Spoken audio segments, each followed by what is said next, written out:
Hello everyone, Don with Resolute Outdoors here. Today we're going to take a look at this Szco Sodbuster knife.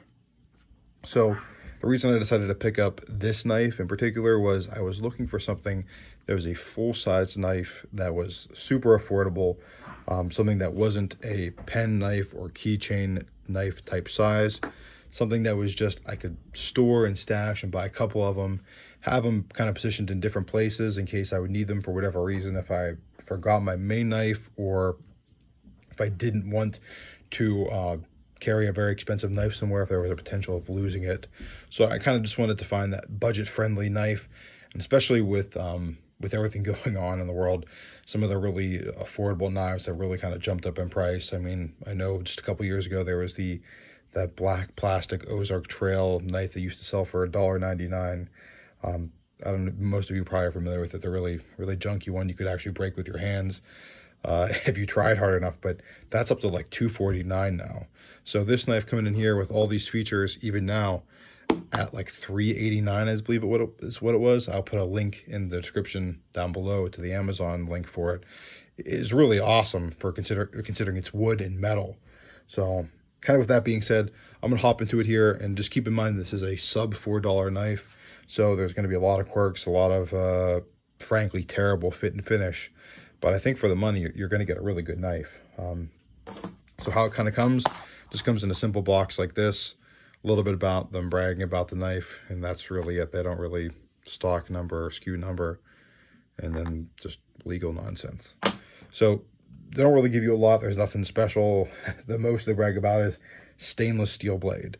Now, they don't even tell you that it's 420 stainless, which leads me to believe it's 410 stainless, which is a little bit more affordable than 420, and probably one of the lowest heat-treatable grades of stainless steel you can find. The edge isn't great that has come on it. I don't think the steel is anything special to write home about, but it's not unusable. It's a okay blade, an okay knife. You're kind of getting what you pay for here. It is really nice with a nice drop point. I do enjoy that quite a bit. It's probably my favorite EDC style knife blade. And also one other note, this design is called the Sodbuster. That's is my understanding is kind of just a direct ripoff of a case style of knife. I think they started making that in the Great Depression, and so it's kind of just a direct copy of them, the kind of form factor and size. So like I said, it's probably a 410 stainless steel.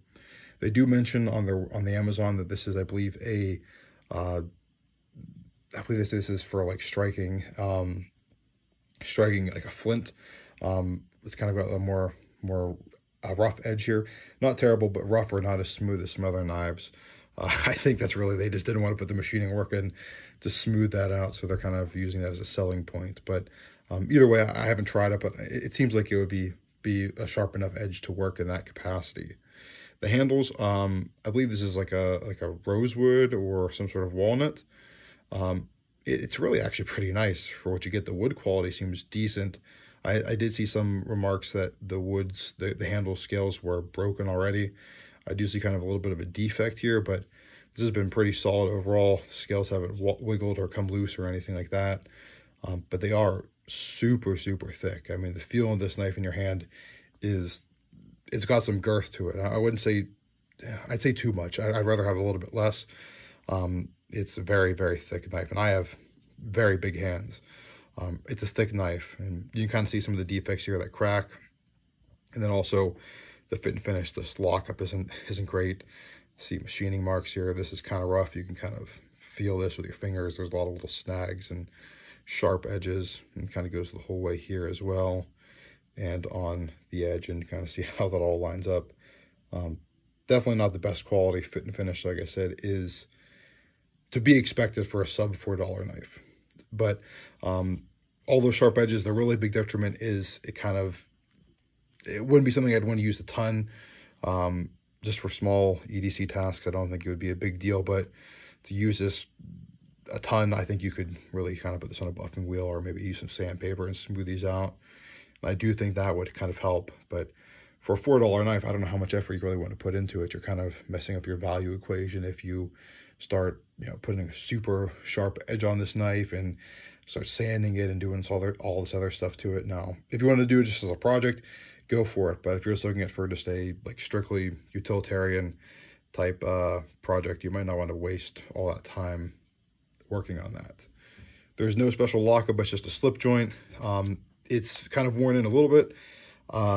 It's good. It's not too loose, not too tight. It was a little bit tight in the beginning. It's kind of loosened up now. If it keeps loosening up at this pace, it's going to be terrible. It's going to start flopping all over the place. But I have used this for about a month or so now and been decently happy with it, to be honest with you. It's really, really rough in this part here.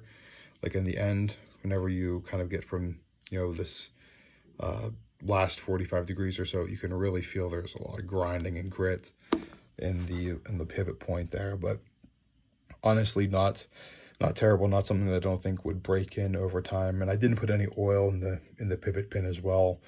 That might smooth things out a little bit as well. These pins they claim are brass. And honestly, this actually went through the washing machine. I forgot to take this out of my pants pocket one time, and it went through, and there was no corrosion at all. So I don't know if that's just luck or what, but it seems to be more durable than you would think for less than $4, to be honest with you. One other thing about this as well, the lockup is okay. You do have some wiggle here. It's fine. It's okay. It doesn't really bother me that much. I do know some of you out there, though, having any kind of wiggle in your blade at all is just a deal breaker. It just really gets under your skin. But for $4, I'm really, really okay with it. I'll give it a pass all day for that. Overall, I think this is a pretty solid knife for $4. It's kind of a classic design, although this isn't going to be any heirloom item that you're going to hand down to your grandkids. But it's not a bad design. It's a fair design. I kind of wish there was at least a little bit of a ramp here or some jimping, but for this price point, you're not going to get either of that. Either of those options to kind of lock your finger in more, because really we don't really have a big swell down here. You could potentially slide on that blade when you're using it pretty heavily, or if your hands are wet or something like that.